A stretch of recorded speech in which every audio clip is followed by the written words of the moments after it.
G'day, this is Subaru's Great Australian Detour, and this is some detour. We are looking for dinner. It could be mud crabs, it could be stingrays. We're on Google Yalanji country, and it's just, well, I didn't expect to be doing this, and that's the point of the show. Do things you don't expect to be doing. So get ready. You're gonna do stuff you've never thought about when you watch it. I got Australia. I finally got something.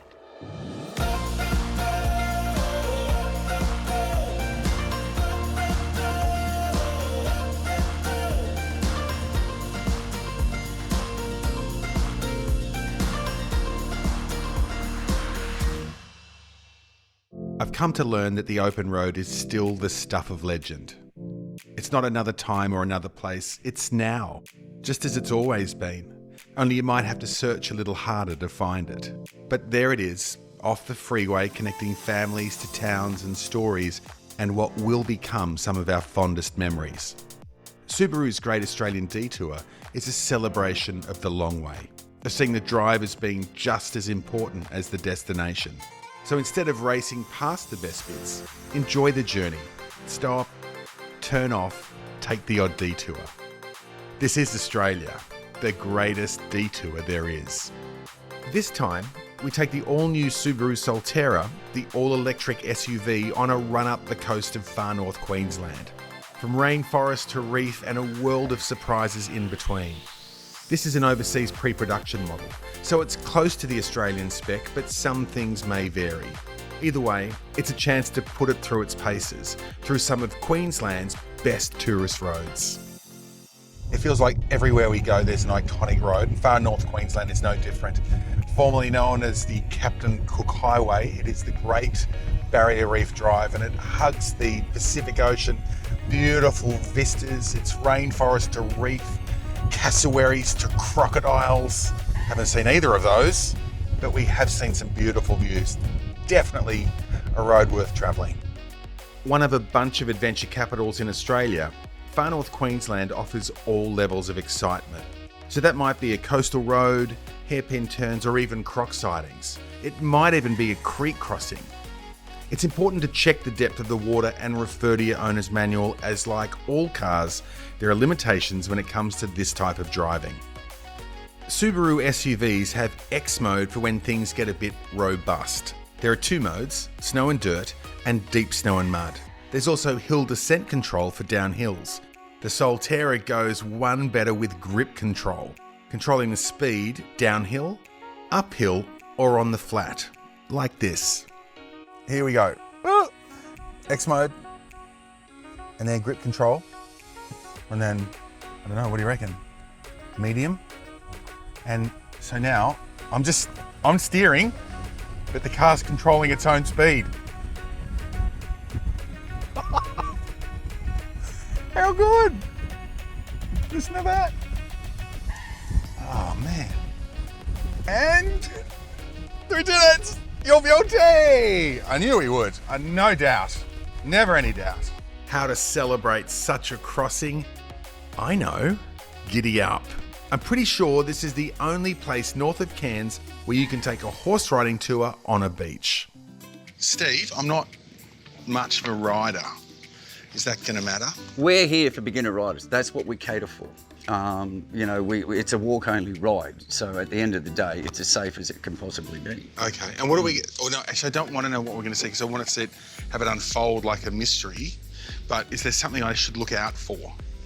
I'd look out for a bloody big croc in the creek if I was you. Yeah? Do you see him? You see him. We see him frequently. There's a 3.5 metre female over in Mile Creek, but at this time of the year, water warms up and she can move around freely, so chances of seeing her on the bank are a bit more slimmer at this time of the year. Okay, and I know we're like literally right where the rainforest meets the reef. Yes. So how many times do you think I will sing Darryl Braithwaite's The Horses? Probably a couple, okay. Especially when you hit that beach.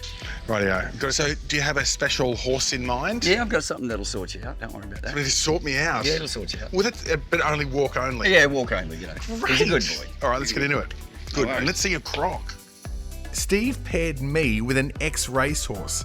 I felt special, gifted even, until I found out we're all on ex-racehorses. The trail ride is walking only. It's a forced slowdown, a very Far North Queensland thing to do. It's a nice, leisurely pace, and Steve's showing us things like this wild pepper. It grows in vines up the trees, and then you got this stuff, snakeweed, and the flowers, not the leaf, because I tried the leaf. Flower tastes like mushroom. There was sarsaparilla before, so it's like, it's a nice leisurely. Oh, what is that creek? This is my old creek. This is home to a 3.5 metre female crocodile. There's a croc in here. Yeah, somewhere in here. There's a croc in here. It's the Crocodile Creek, without crocodiles. And beyond is Cape Tribulation Beach. Beautiful, isn't it?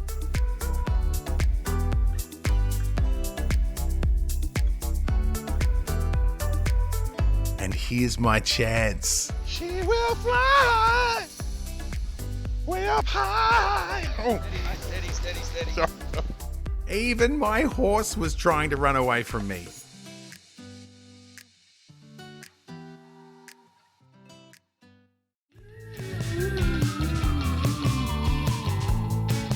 I did say we'd discover things together about the Solterra, and one of those is the S pedal. So the S pedal works like this. You just press it, and it's perfect for roads that are going up and down and round and round. And when you take your foot off the accelerator, you've got regenerative braking. So basically, it charges the battery.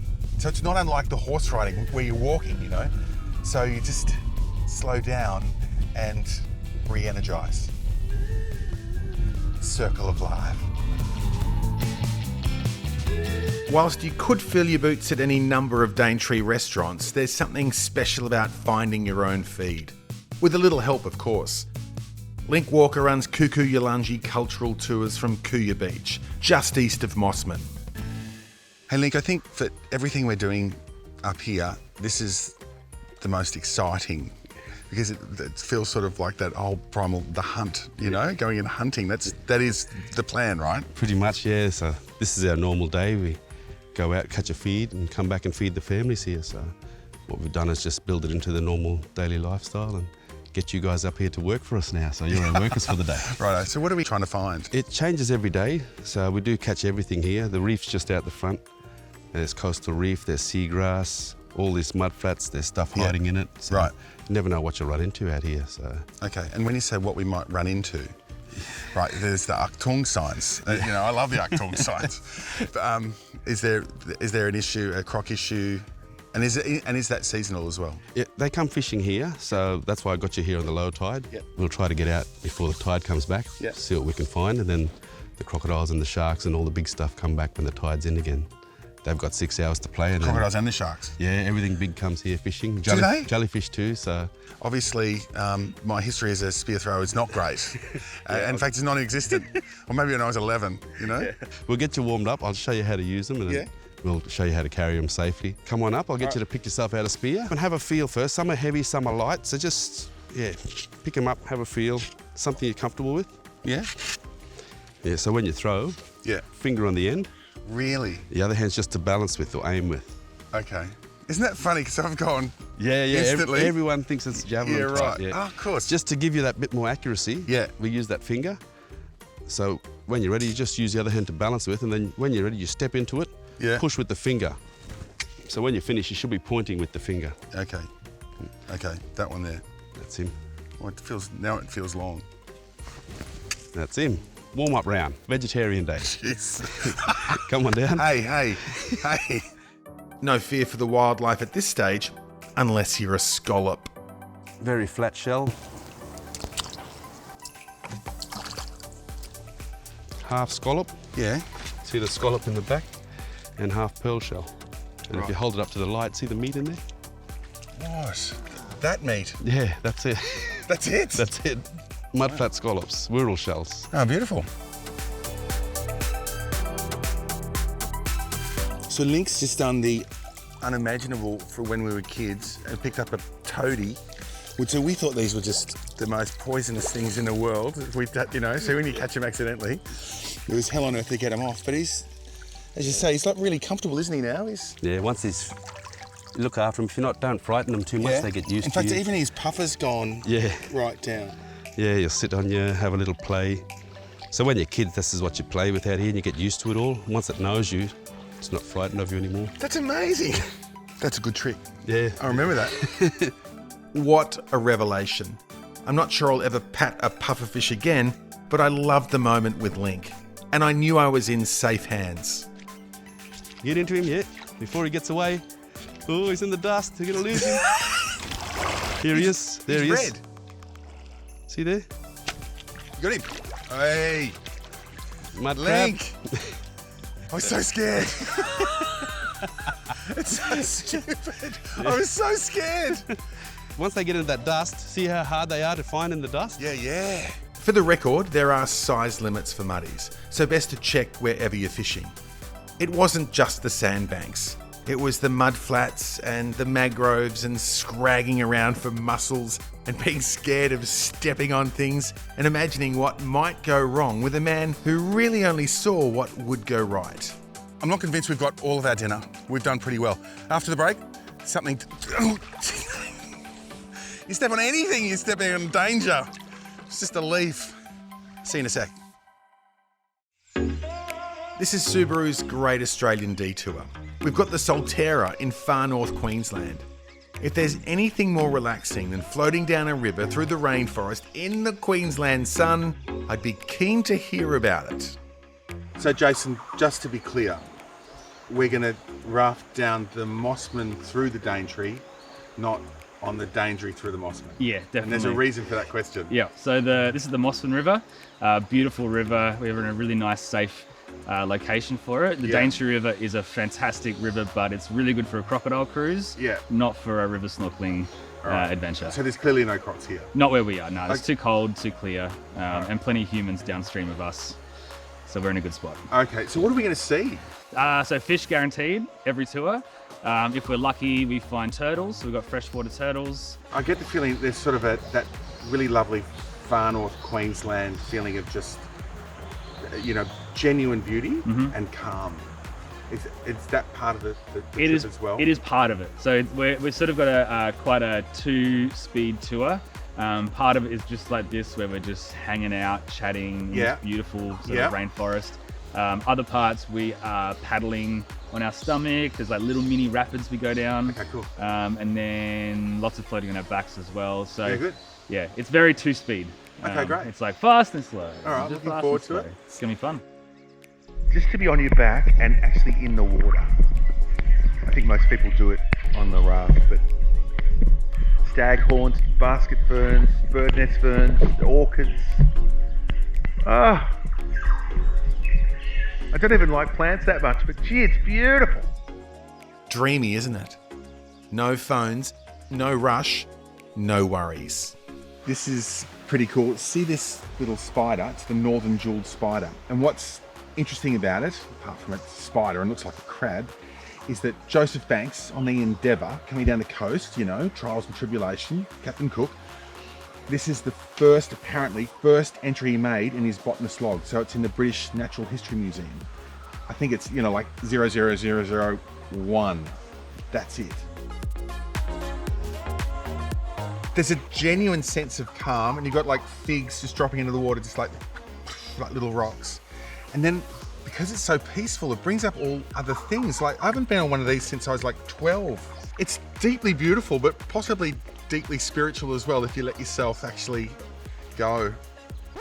Oh, who are we kidding? Put on a helmet, strap on a life jacket, and let's fire up that heart rate. A lot. So Jordan, what exactly does a grade 3 river mean? Like how intense is it going to get? All right, so what you can probably expect today, grade 3, it's kind of in the middle of the rafting scale. So the drops we'll experience today probably between 1.5, 2.5 metres. Meters? Yeah. Feet. That's very doable. I reckon for our team today, we'll be able to smash through it, absolutely. Okay, and the Barron River, so this is really interesting because it's sort of, you're drip fed from the power station, aren't you? Oh, we're really lucky to have the hydro station here, so they turn the taps on for us, and luckily it gives us all the water we need to go rafting every single day of the year. And the power from here goes to Brisbane as well, doesn't it? Oh yeah, power's right across Queensland. Right. Yep. And so the really important question, is it true that a croc was taken out of these waters not that long ago? Earlier this year, but the little guy's only about that big, so it didn't make that much of a threat to us. So there's no worries about the Lake Placid crocodile movie happening. Oh, that's science fiction in the movies, mate. That's a deal? Thank you. Yep, let's go do I it. wanted to go, eh? Yeah, man. It is fun, a fundamental challenge to my sense of safety, even though I know we were in very good hands. Seems like the worst bits are the best bits.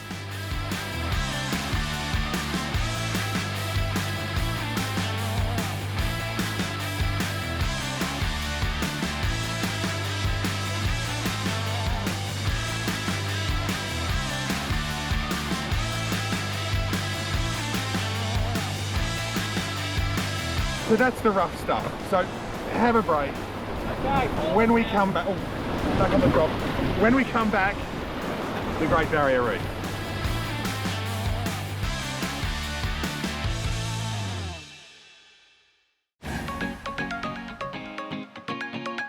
It's all very far north Queensland, lush and green and beautiful. The kind of driving you won't find many other places in Australia. If there's a do not miss, or you simply must in far north Queensland, it's the icon people travel from all over the world to witness. If Cape Tribulation is the northern end for lots of travellers, then this surely is the ultimate destination for travellers from all over the world. It's the Great Barrier Reef. You know the story. You can see it from space. There's 900 islands, 2,900 reefs. It's gobsmackingly beautiful, and it is windy. So it was a 2-hour trek out from Cairns, and the wind doesn't matter once we get in the water, because this place is one of the best spots on earth. It's all part of that expectation versus realisation equation. It's what you might see, which is anything really. Turtles, sharks, fish, thousands of fish, and the colours, of course. As for the water, well, that's the Goldilocks effect. Not warm, not cold, but delightfully just right. The overarching sense I've had coming out here was excitement, and in accents. Like, there's people literally from all over the world, and they're just buzzing to get here, aren't they? Yeah, it's a really phenomenal location. We're very, very lucky to get to come to this natural wonder every day, and especially host people from all over the world. It's a really phenomenal experience. Yeah. Now, I can tell from your accent you ain't from around here. Yeah. So what was your understanding of the Great Barrier Reef before you actually got to see it? Oh, it's a bit embarrassing actually. I'm originally from the United States, and when I first came to Australia, I had no idea the Great Barrier Reef was even here. So we did our very first trip out to the reef, and they said, "You're going to the Great Barrier Reef," and I went, "Where's that?" Yeah, right. And there's lots of talk about the Great Barrier Reef and coral bleaching and crown of thorns. So what condition is the reef in your mind? People might be surprised to learn the reef is actually in phenomenal condition, especially in our location. Yeah. It does have its pressures, it does have some things that are sort of putting its future into question in terms of resiliency, but this is an amazing, diverse ecosystem, and it always finds a way to bounce back. Okay, and you guys are doing your part in that as well, aren't you, with the reef regeneration and replanting? Absolutely. So we're a part of what's called the Coral Nurture Program, and what we're actually doing is planting coral fragments out at our reef locations. So how does that work? So we've got, as part of the permit, we go for a dive, and we'll find these little natural fragments of coral, and then we actually use a little device called a coral clip. Yeah, it's which just is a nail on a paper nail clip. on a wire. Yeah. And so what we do is we get the coral bedrock, we brush away the sand, and then we just take this tiny little clip, hammer it into the coral bedrock. Yeah. And then you can take your little piece of coral, stick him under there. Right. He is immobile, so after about 6 weeks, they will actually start to cement themselves into that area and then grow a brand new piece of coral. Wow. So you're doing your bit of sustainability while enjoying the reef. Yeah, so we've been a part of this program for about the last 4 years. Yeah. And to date, on my count, we've planted about 7,000 pieces of coral. And what's the number that survive? What's your survival rate? We've done studies and we've done surveys at our locations, and our survivability rate hovers around about 85%, Wow. which is phenomenal. That's great, isn't it? The outlook for the reef all depends on us, and as long as we're all doing our little parts to look after it, I think the outlook in the future for the reef is a bright one. Right, and obviously we should be enjoying it as well. Yeah. So thanks for chatting. My pleasure. I'll see you in the water. It is hard to avoid the cliche because this is truly another world. Vast, silent, and almost entirely foreign. Looking on from above, you think you know what's coming, but being submerged is the magic. Searching for as long as you can hold your breath and then searching some more. I can only imagine the beauty of what the truly remote areas are like. There's a reason for all the cliches and hype up here. Driving these roads where the rainforest really does meet the reef has been absolutely brilliant. It feels as if we've seen a lot, and yet the fact is we've barely scratched the surface. But isn't that the joy of the detour? Finding some surprises and leaving others for another day, or another year, or whenever. So that's it for Far North Queensland. I know this looks fake. It's not fake. This is it. This is just, it's like every moment is a moment that you think doesn't exist, and that's how I think we should try and look at holidays. So why don't you leave me here while I think about Subaru's next Great Australian Detour. Let's go somewhere really real, where everything is going to bite you. Let's go to the centre of Australia, Kakadu, and then we'll head west. No, west, behind you. Look behind you, that was west. See you next time.